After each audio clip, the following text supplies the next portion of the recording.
In this section of video, we will study about the roots, which are basically coming under the category of the chapter Morphology of Flowering Plants. So, roots, they are the basic organs of the plant that typically lie below the surface of the soil. Root can also be aerial or aerating, that is growing up above the ground or especially above the water. Furthermore, a stem normally occurring below the ground is not exceptional either.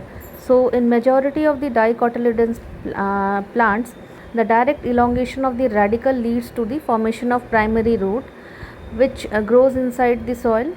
It bears lateral roots of several orders that are referred to as secondary, tertiary, etc.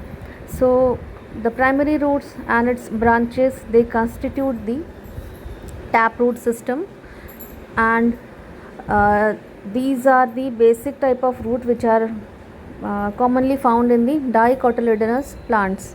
So, most of the plants which are belonging to the grasses family and they are monocotyledonous, they have the primary root which is very short and it is short lived, and it is replaced by a large number of roots, and these roots they generally originate from the base of the stem and constitute the fibrous root system, as it can be seen in case of wheat plant, some of the plants like grasses, or you can see in case of the banyan trees. So, whenever there is growth of the roots which are arising from the other parts of the plant other than the radicle, they are basically known as adventitious roots.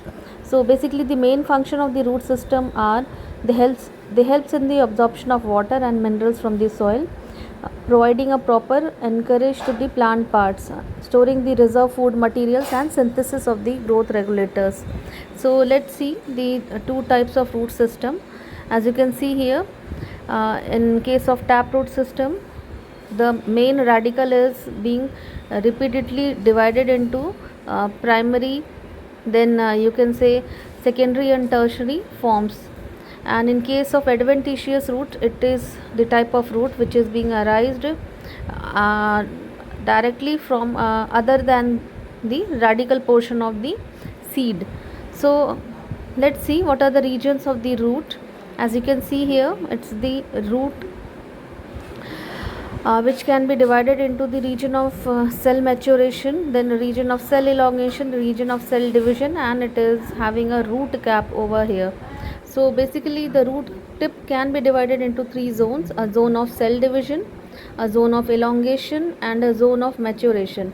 The zone of cell division is closest to the root tip and is made up of the actively dividing cells of the root meristems, which contains undifferentiated cells of the germinating plant. Let's revise this, that how many types of root systems are there, and how the roots they are being formed. So, as you can see, in case of taproot system, see, whenever there is a seed, you can see there are two structures. One is leading to the formation of root and another structure is leading to the formation of shoot. So, the radicle which is present in the root, when it actually extends and forms the primary root, these are the secondary roots, and the further division of these roots is basically the tertiary one. So, whenever there is a direct formation of the root from the radical portion of the seed, then that type of root system is basically found in case of the you can say dicotyledonous plants. And in case of adventitious roots, it is basically these roots are being arised from the other parts of the plant except the radical portion. So,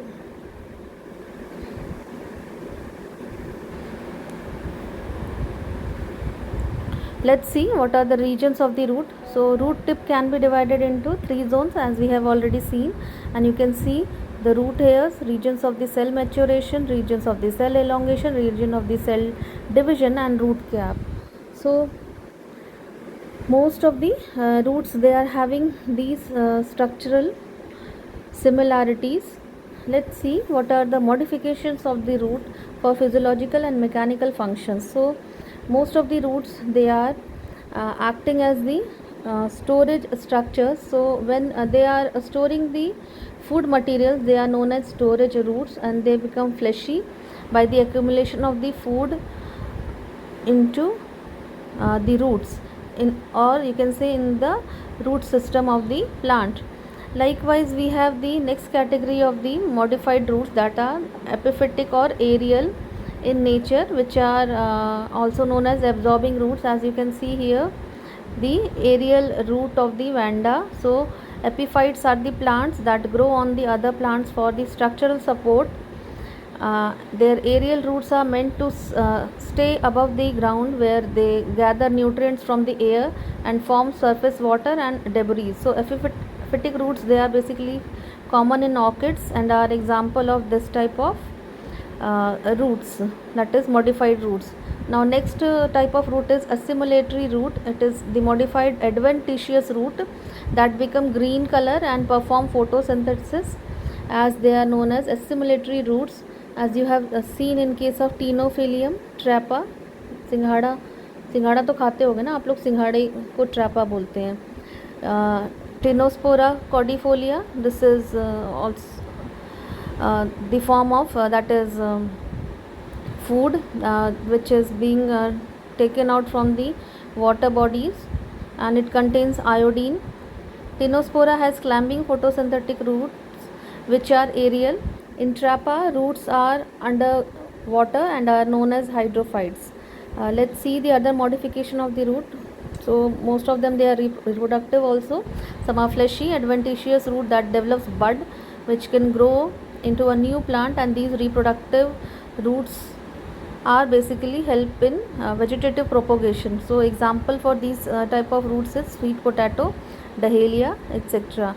Let's see the next modification, that is respiratory roots or nematophores.